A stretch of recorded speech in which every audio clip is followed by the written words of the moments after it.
actively plugged into, by the way, is always sending me remote control signals. In other words, even if I'm plugged into the Nefesh HaBahamis, it doesn't leave go. It doesn't say, okay, it's sending me signals, please rejoin me, come back. And when I'm plugged into Nefesh HaLakis, it's the same thing all the way around. Nefesh HaBahamis doesn't give up. It's sending me, I don't know if remote control signals are more like electrical shocks. I'm like, okay, but it's time. You want this, and you want that, and you want the other. That's the thing. Wherever we're plugged into, the other side doesn't give up the battle. It's trying to win us back over. Okay, I want to finish this parak inside this chapter so that Mir Hashem next week we can start chapter 28. We are holding on page. If you have the Hebrew only Tanya, it's on page 68. If you have the Hebrew English Tanya, I'm not sure where it is. But if you can give me one, I can show you. One help to find chapter 28. If you give it to me, I'll tell you. Which chapter is it? It's the middle of chapter 27.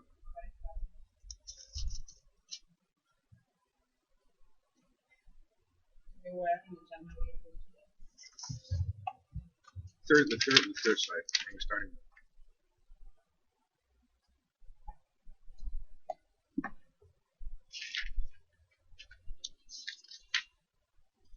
Here we go. Here, on page 120 or 119, if you're looking at the corresponding English.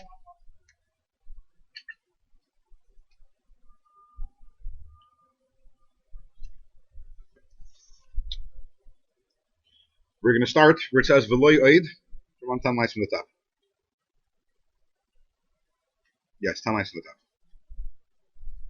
So until now in the chapter we discussed, I was talking about the struggle that we have, but the struggle was in those areas of the forbidden, the unhealthy. When I say unhealthy, I don't necessarily mean sugar. In other words, unhealthy thoughts, unhealthy attitudes, unhealthy perspectives, unhealthy feelings, unhealthy, obviously, speech and behavior. The struggle against those. And now we move on, says the Alter Rebbe. Furthermore, even things that are completely permitted. Question?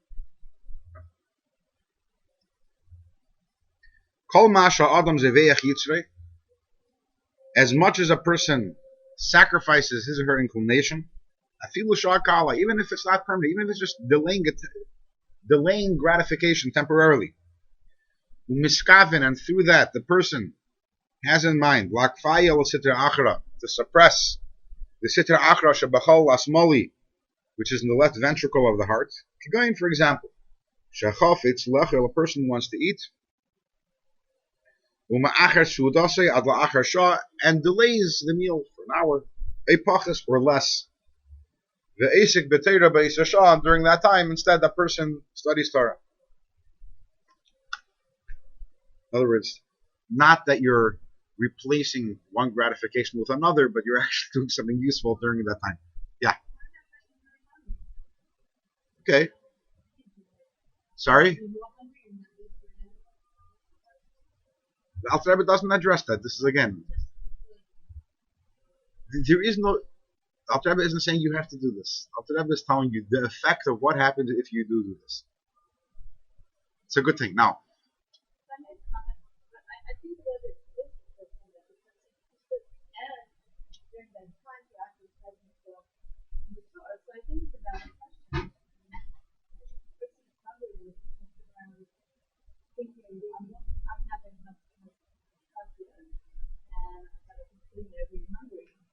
I don't think that's what Alter is talking about. Alter said here, and learning Torah. In other words, holding back what he's doing, he's coming close to Hashem during that time.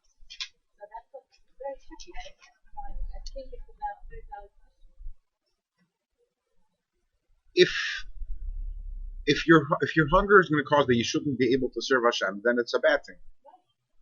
The Alter is very clear about that later in the Gersa Tshuva about fasting. You don't fast today. It says that someone who's fasting and that causes him to learn less Torah, that person's called a sinner. That's what the Alter brings down from the Gemara. But the point here about studying Torah is we're not trying to replace one thing with another. It's not as, okay, I'm not going to eat this. Instead, I'll do this what I want. The point is, no, I'm going to spend these 3 minutes not indulging myself and doing something which is greater. Which brings me to another point, which is that sometimes iskafia isn't really iskafia. The person who says, okay, I'm not going to do this, I'm not going to do that, I'm not going to do the other, and I'm going to let everyone know about it. So what did that person accomplish? So you held back your desire for eating that donut, and instead you indulged your desire for honor and for gaiva, for arrogance. You know, I decided I'm not eating donuts every morning. I'm going to wait for 5 minutes. Isn't that great? Well, better eat the donut because that's actually less of a desire and a temptation than. Whenever I teach this chapter, I always say, iskafia is between you and God. The moment someone else finds out about it, it's almost like you lost the whole point of it, which is not to do what you want to do. And it's not about what I want. And the desire to tell someone else is definitely from the Nefesh HaBahamis. And there's how you remember that the Chassidim, they would actually have pain when people found out about if they did something which was one story that I heard is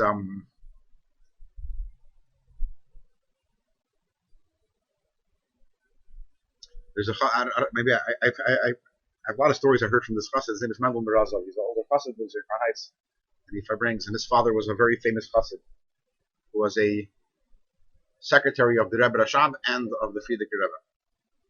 So he says like this. He says that his father would fast every Monday and Thursday, always. And then certain weeks during the winter, it's called Shevavim Tat, designated Shuvah weeks. It's 6 weeks in a normal year and 8 weeks in a leap year. He would fast every day, a whole week long, 6 days a week. I think 6 days a week, maybe 5 days a week, maybe not Friday, but he'd fast every single day. However, no one knew about it.